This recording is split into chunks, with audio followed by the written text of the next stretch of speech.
Hi, and welcome everyone to In the News. This is David Lucas. Please like and subscribe to this channel. Hit the notification button to be reminded of new content. Share this video with friends that might be interested in having these conversations. Dialogue and comments are always encouraged. My name is David Lucas. I'm actually traveling the world right now. I'm going to be traveling for the next 2 years, and I created this platform so that we can discuss some of the things that are going on in politics as it relates to us and our community.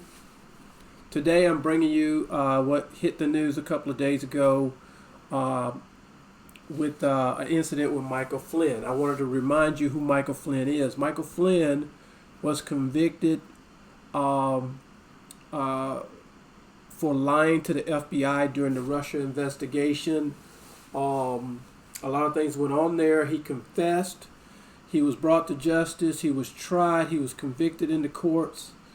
And now what's happening is, a few days ago, the Justice Department, the Department of Justice, is dropping the charges on Michael Flynn. This is another way that people like Donald Trump has been able to come in and basically cozy up with the Department of Justice and basically have them do his bidding. Let me remind you, the Department of Justice represents us as a people. They represent us. They're supposed to make sure that we're fairly treated. They're supposed to make sure that everything is done and is above and meets all the laws in the country, laws of the land. They do not work directly for the President of the United States, but in this case, he's acting, the Attorney General Barr is acting as though he represents the interest of Donald Trump. So I'm going to play this clip for you.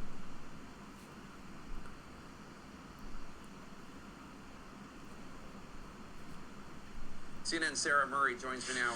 Sarah, President Trump has called Flynn innocent. He confessed his guilt in open court, and the judge even ruminated as to why he wasn't being charged with a tougher crime. Why drop a case against somebody who has already admitted his guilt? Well, it's certainly a very unusual set of circumstances that's going on. And in this filing, what the Justice Department says is this interview where Flynn lied was untethered to and unjustified by the FBI's counterintelligence investigation into Flynn. It goes on to say that the Justice Department cannot say without a reasonable doubt that Michael Flynn lied and that those lies were substantial. Obviously, this is very different from what the Justice Department has been saying now for years, and it comes as Bill Barr, is now leading the Justice Department. He's brought in outside U.S. attorneys to take a look at some of these convictions, and this is what we are now seeing in this filing is really an about face when it comes to these charges against Michael Flynn, Jake. And what does it mean that the prosecutor in the case withdrew from the case right before this all went down, which also we should note happened with Trump confidant Roger Stone right before he was sentenced? That's exactly right, Jake. And it was Brandon Van Grack. He was the lead prosecutor who struck this plea deal with Michael Flynn. He withdrew just before this filing came out. He didn't give a reason in his filing as to why he was withdrawing, but, we saw Roger Stone. It was all of these prosecutors that pulled their names off of it, and it was a clear signal that they didn't agree with what the Justice Department is doing. It's certainly possible, maybe even likely, that is what Brandon Van Grack is doing. I think it's also notable, Jake, that this filing is not signed by any career prosecutors at the Justice Department. It is signed by a political appointee. That's it. That's pretty unusual. And I know that this is already... This is confusing.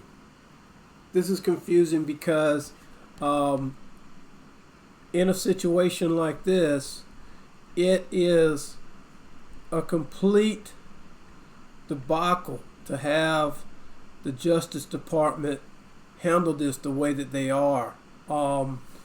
Right now,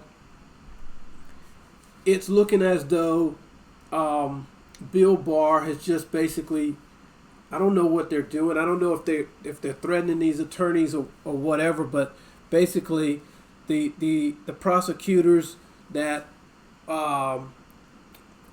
conducted the trial, that were participants of this, they basically backed out. They basically just took their names off the documents. They don't want history to be written that they had anything to do with this.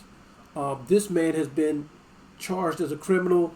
He's come to court. He was found guilty. He was put in prison.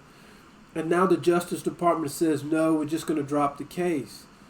Guys, this is where this thing gets really, really sketchy.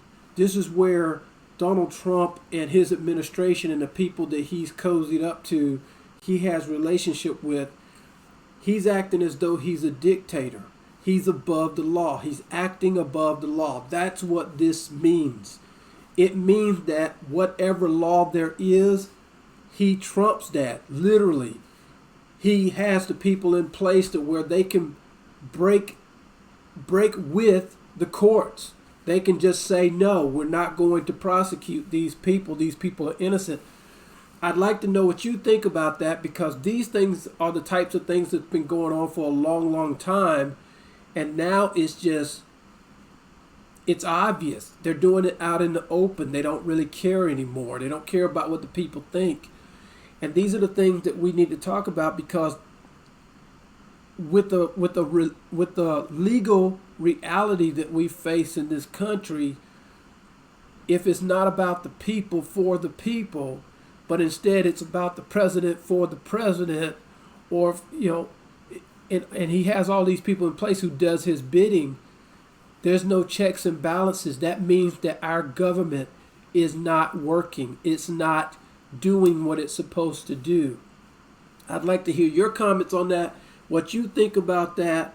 Do you think that's right? People are saying that it's not. Of course it's not.